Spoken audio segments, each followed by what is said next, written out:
Good day po, magandang araw. Welcome po sa ating episode. I'm Lyndon Katulong. Kumusta po? Samahan niyo ako sa episode na ito. Bago sa lahat, paki-subscribe naman sa aking channel, Broadcasters Viewpoint. Paki-share and like kung nagustuhan niyo. Thank you po. Talakayin natin ngayong araw itong ibinunyag ng Pangulong Marcos na mga contractors po na kabahagi sila nung napakaraming contractors sa buong bansa, ilalo-lalo na mga kababayan, yung mga contractors na responsable dito sa palpak na flood control projects mga kababayan. Kung matatandaan natin mga kaibigan, ang Pangulong Marcos sa kanyang suna ay pinalabas niya ang kanyang masabi nating galit dito sa mga responsable na mga contractors po na sila po ang dapat sisingilin dito sa nangyayaring hindi napigilan na mga baha. Kaliwas pa man na ang ating gobyerno ay merong pagkalaki-laki na pondo na ibinadget dito, inilagay dito para sana po mamitigate man lamang ang epekto ng sobrang baha. Ano po? Kung hindi tayo binaha nung nakaraan lamang na mga linggo at nakaraang mga buwan, hindi ito mga kababayan maging ganito. Sa ating nakuhang balita mga kababayan, sabi ng Pangulong Marcos, based doon sa report na sinumiti po ng DPWH sa kanya after nagbigay nga siya ng order nung nakaraang suna, lumabas dito mga kababayan na meron pong 15 po ka mga contractors ang nakakuha po ng pagkalaki-laki na pundo mga kababayan. Imagine mo, umabot ng 100 billion. 100 billion pesos flood control deals. Ano po? It's disturbing talaga. Titingnan natin itong balita mga kababayan Sabi dito, habang nagkaroon po ng investigasyon sa almost aabot po ng 10,000 na mga flood control projects sa loob ng 3 taon po ng Pangulong Ferdinand Marcos, siya po ay nasurpresa nung nalaman niya mga kababayan na naiilan lamang sa mga contractors ang humawak ng mga tinatawag na big ticket projects ng gobyerno. Of the 2,409 contracting entities, 15 lang po ang nakahawak. Grabe ito. Kaya ito hindi talaga hindi ka panipaniwalaan Bakit po kung tayo ay nagmamadali na ma-implement yung mga projects, because taon-taon tayo binibisita naman ng mga habagat, the bagyo, low pressure area, dapat sana dinivide ito equally. Yung problema kasi dito yung mga kontraktor na ito mga kababayan baka nga nandyan nga sa loob lang ng Kongreso. You could not imagine, of the total number of 2,409 contracting entities, ibig sabihin, ito yung mga kontratista lahat-lahat na, including yung hindi masyadong mga malalaki, mga kababayan, pero kayang-kaya nila humawak ng mga project, ng mga contract, na kagaya din ang ginagawa ng mga malalaking contractors. Ano po? Kaya, na-surprise po ang Pangulo nung malaman niya merong existing na 2,409 contracting entities. Para bang, siguro may kalukuhan dito talaga May kalukuhan talaga. Imagine mo yan, ilan lang ang naiiwan? Kung babawasan mo, mga kaibigan, yung 2,409, calculate natin kung ilan ang medyo na displays dito. Ibig sabihin po na hindi po nakahawak sila ng mga project na sana para mapabilis mga kaibigan. I-calculate natin. 2,409 minus 15 contractors. Ibig sabihin, 2,394 po ang hindi po nakahawak ng mga big ticket flood control projects.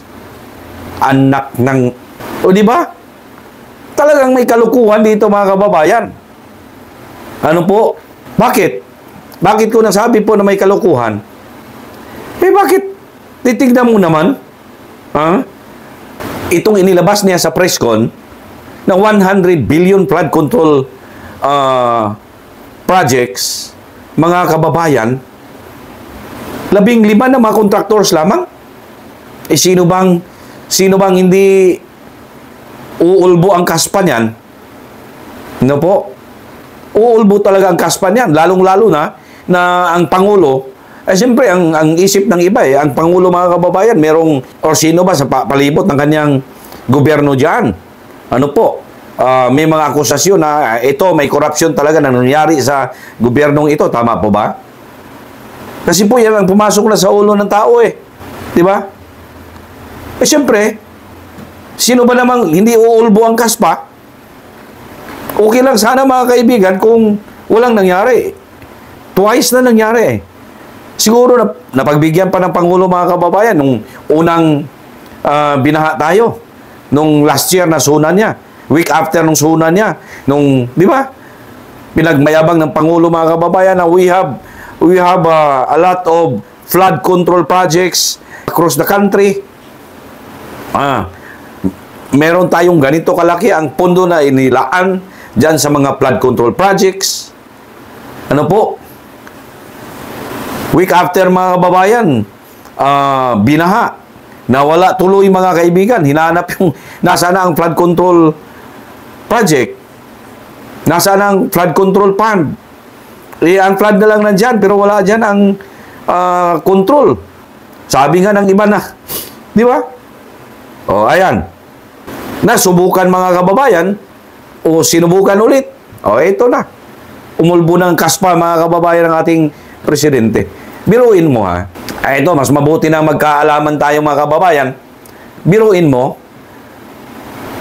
sa 2,409 contractors, mga kababayan, 15 lang po, 15. Ang nakitaan dito na sila lamang po ang humawak sa mga big ticket.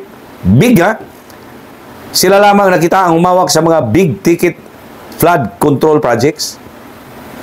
Okay? Of the 2,409, across the country ito, ibig po sabihin, sa buong bansa, ano po?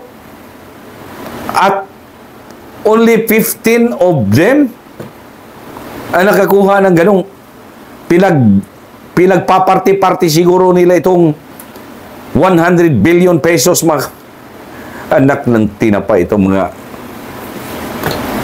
di ba? Para malaman ninyo, mga kababayan, itong mga construction company na ito, kasi hindi binunyag ang pangalan. Ang ano lang dito, hindi nila inilabas, mga kababayan, na pangalan. Dapat ilabas ang mga may-ari. Ano po? Dapat ilabas ang mga may-ari. But anyway, ito muna, yung mga pangalan, mga kababayan. Top 15 contractors with the most flood control projects. Number 1, Legacy Construction Corporation. Number 2, kung kilala ninyo ito, write it down sa ating comment section. Ano po? Legacy Construction Corporation. Pangalawa, Alpha and Omega General Contractors and Development Corp o Corporation. Number 3, St. Timothy Construction Corporation. Number 4, QM Builders. Number 5, EGB Construction Corporation. Number 6, Top Nuts Catalyst Builders Inc. Number 7, Centerways Construction and Development Inc. Number 8, Sunwest Inc. Number 9, Hightune Construction and Development Corporation. Number 10, Triple 8 Construction and Supply Inc. Number 11, Royal Crown Monarch Construction and Supplies Corporation. Number 12, Wow Builders. Number 13, MG Sandan Construction. Number 14, LR Tigi Builders Inc.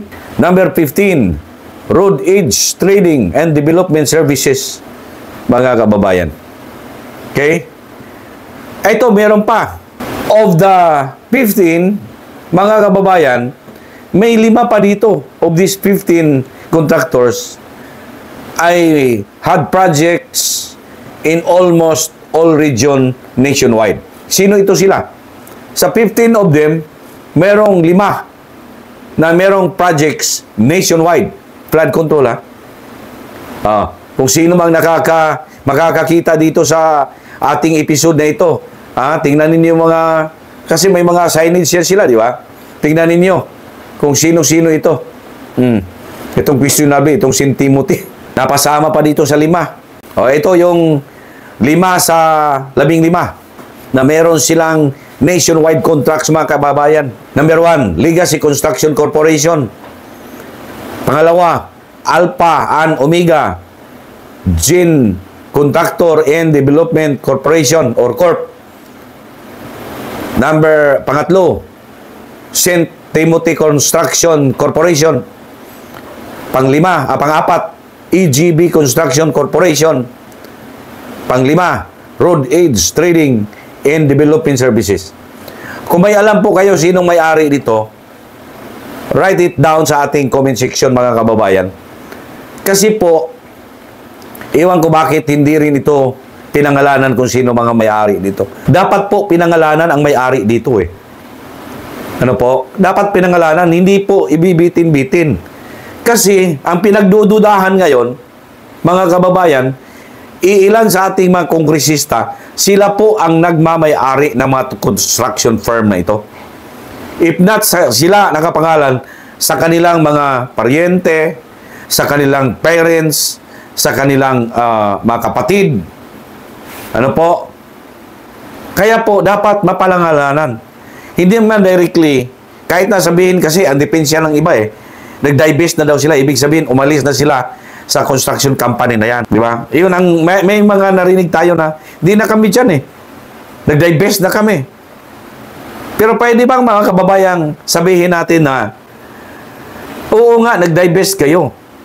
Pero, one thing sigurado tayo, na makakukuha pa rin kayo ng proyekto at ibibigay ninyo doon sa kanila. We are not just born yesterday. Hindi ba po? We are not just born yesterday. Ay, siyempre, para playing shape. Alam naman nila, mga kababayan, baka pagdating ng panahon, magkabubulolyaso, kagaya na nito. Di ba? Yung iba, sabihin na nilang, divest na tayo. Pero, maniwala kayo sa hindi, mga kababayan. Ko-corner pa rin yan ng project. Ko-corner pa rin yan sila ng project. Ang atin lamang dito, mga kaibigan, dapat ibunyag dito, mga kaibigan, itong report na pinalabas ng Pangulo. Nakikita natin, mga kababayan, na ang Pangulo dito ay, ang intensyon niya, mga kaibigan, para maipalabas nga ang katotohanan. Because, madalas na natin naririnig, ano po, accusing sa mga tao dyan sa Malacanang, na meron po silang mga party dito eh. Naririnig natin yan. Now, ngayon, ito ang sinabi ng Pangulo, mukhang dito na natin makikita, mga kababayan. Wala nga pala talaga, ano po. Nandito pala sa mga nakapaligid sa kanya. Kaya akala mo, mga kababayan, tingnan mo na parang napakalinis nila. Meron pa silang paimbi-imbestiga. Ano po? Grabe. O, di ba? So, ayun na. Pinalabas na, mga kababayan ng presidente. Ang atin na lang dito. While nakikita natin, mga kababayan, yung the intention of the president na itong korupsyon na sinasabi ay mawawala. Na-appreciate natin, mga kababayan, ang ginawa ng Pangulo. Ngunit lamang po, nakulangan tayo. Saan tayo nakulangan? Yung pong hindi pagbubunyag, kung sino ang mga nagmamay-ari sa mga construction company na ito. Okay? Kung sino ang mga nagmamay-ari. Kasi po, yan ang kinakailangan ng tao. Hindi alam ng tao kung sino ang may-ari ng mga construction companies na yan eh. Ang gusto malaman ng tao, ilan dito sa mga construction company na ito na nakahawak ng napakalaking halaga, ng flood control, mga kababayan. Flood control pa lamang ang pinag-uusapan natin dito. Di pa kasama dito ang other projects. For your comments, just write down below. Huwag kalimutan mag-subscribe sa ating channel, Broadcasters Viewpoint, at paki-share naman, and like kung nagustuhan ninyo. Don't forget also to click the bell button para lagi po tayong updated.